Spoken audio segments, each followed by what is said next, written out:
Well, good evening, good afternoon, and this is your Barefoot Country Cook back in the garden again. Like I said, I got work to do out here. I'm going to show you some of my plants. I'm also going to show you about beans and how to plant those and the different things you need to do for that. I have 2 rows of plants down here. These are poblano peppers, and then I have some tomatoes over there, and I have a box back there that I can grow herbs out of. And some of the plants, even though I water them, are looking kind of sad. So these are going to get a good soaking tonight. Even though it rained yesterday, it rained pretty good. That's the only thing you do have to keep an eye on your garden. It doesn't hurt to water it every day, a little bit. And the best time to water is before the sun comes up or in the late afternoon. Once the sun is past noontime, like 3 o'clock in the afternoon, as long as the sun is back over the roof of your house, since our house faces the east. So we get the morning sun here. It's pretty intense. By the time after 2 o'clock, it's behind the house, and then that's a good time to water. And I just didn't get to that today, so I'm a little late on that. If they're a resilient plant, they'll come back. That's why I always plant extra. A lot of people get just the bare minimum, but when you do that, if you don't have rain and you forget to water, or life happens and you end up having to spend time away from your garden, you could kill your garden that quick. So I always get at least 6 of everything, even though I don't need 6. And because I do the barefoot cooking, I can freeze or can whatever is excess, and that's what I do. So I've got poblanos this year, and I'm excited. I've contemplated on whether I needed to plant jalapenos. I have to plant them because I got a jalapeno relish that is to die for. So I'm putting it on my garden gloves because I don't want to get dirt under my fingernails. I like working in the dirt. A lot of times I forget the gloves and go ahead and play. But for this, in a garden, if you plant it one way one year, the next year you have to swap out your plants. The reason for that is because different plants use different nutrients out of the soil. And it keeps the dirt filtering itself, in a sense. So if you plant your tomatoes in the back of your garden, you plant them in the front the next year. You do that, you alternate them. I learned that from my mom.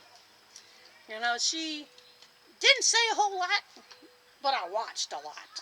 And one of the things I noticed was she would put different things in different spots every year. And I asked her, I don't think I even asked her, I think I just heard her say one day, she says, I have to put the tomatoes over here now because I had them there last year. She never explained why, and I did my own little homework on that. So I've tilled this up twice. I've got some topsoil added back in here. There's some weeds that I've tried to crop in, or creep in, I say. So I can go through here with my garden gloves and pull them out. There's some wild grass and stuff. And then to plant the beans, since I always plant my beans this way, lengthwise of the garden, today I'm going to go horizontal. So they're going to be shorter rows, but more rows. So it's going to be 2, 3 rows when normally I would only have 2. But these are bush beans, and bush beans are supposed to have, you know, they spread out a little bit. So first thing I did is I took my little hoe here, and I loosened the soil back up. Whenever you plant, you definitely want to loosen your soil up first. Some seeds don't have to be covered up. Some do. Beans have to be covered, but not very deep. At the most half an inch. I mean, you know, a bean's about a half. The rule of thumb is you can go by sometimes is, if the bean is a half inch long, it only goes half inch under the dirt. I don't know if that works for all seeds. I just know with the beans it works. And I hit a rock. Rocks are my friend. I use them as drainage for some of the things. And so, also a good thing to use the hoe for is to make a row. If you use the pointed end here and you just hit it in the dirt, that makes your row for you. And as I go to put the seeds in there, I'll just make it not as deep and put the seeds in, and then cover the rest half inch up with the dirt. So I've got 4 rows here. So here's another one between. So what I'm doing is, I know how big the tomato plants get. I know how much they bush out.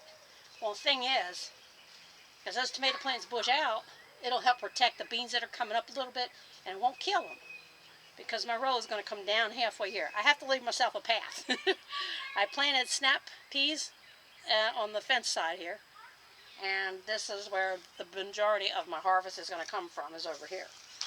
But I'm anxious to see if the snow peas do okay, because I've never planted them before. I've planted beans, lima beans and all that. It's my first year doing cabbages. I got one more little row here, right by where I've got the camera. So let me get that loosened up. This helps loosen the dirt. You can also chop up the big chunks with it, just like that.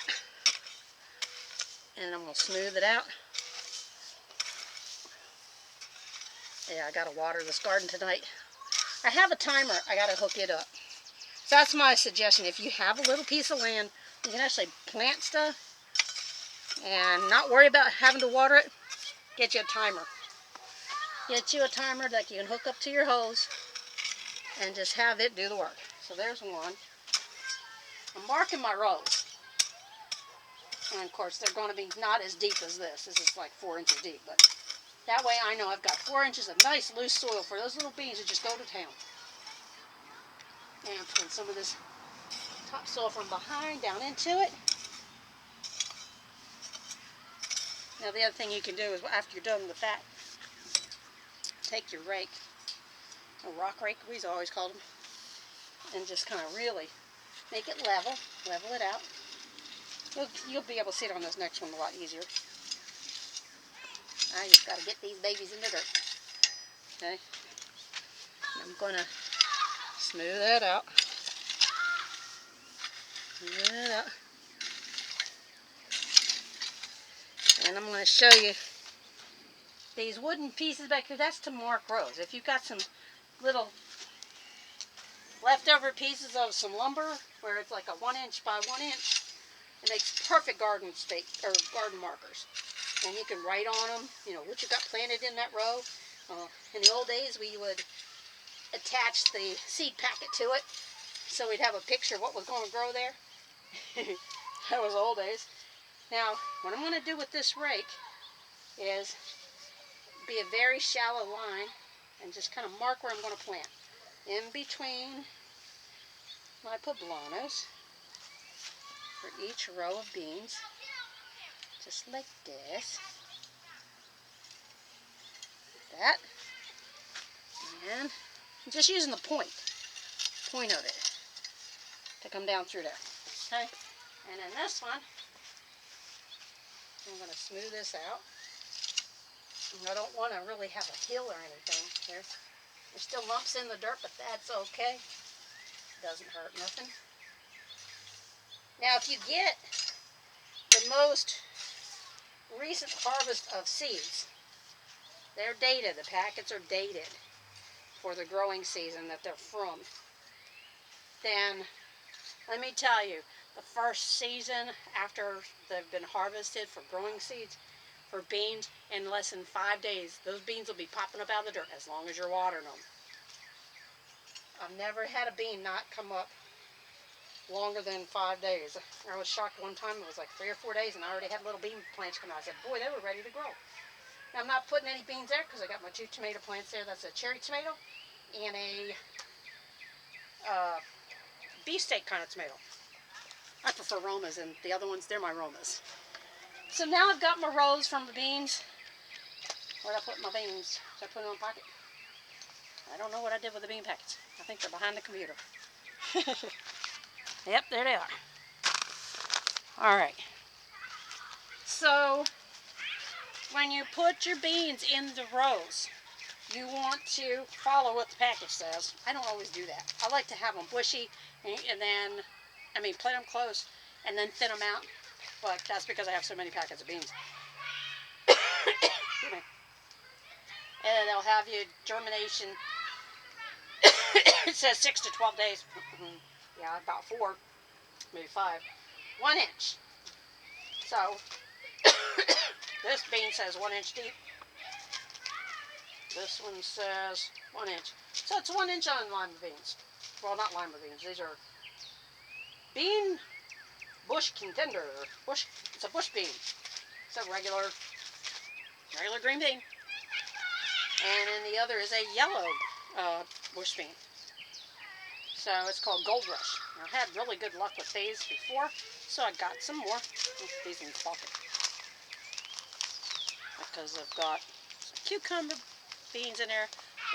Or beans, cucumber seeds, but we're going to talk about cucumbers in a minute. So I remember what I plant. I'm going to do yellow, green, green, yellow. Don't ask me, I just do that. So it also tells you one seed every 4 inches. It tells you 24-inch spacing, but if you don't have 24 inches when it's a bush bean, don't worry about it. You can put them 18. You can put them 12. I've done that. I put them close together, so I'm picking beans from both sides. So these are the, let's show you the beans here. These are the beans right here. You can see those.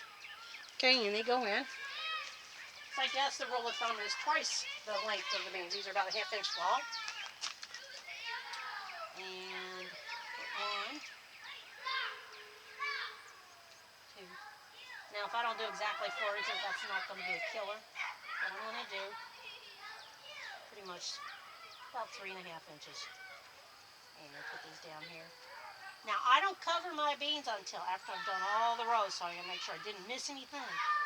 I don't know how anybody, I don't even remember how my mother used to do, but for me, I want to make sure that I didn't miss a row. If I cover them up, then I'll forget. Also, when you do it this way, you can put your markers, your wooden markers up. And I'll do that afterwards. So, I'm putting about 12 plants in here. So that was the yellow. I'm going to take some green ones, do 2 rows of green and then another row of yellow.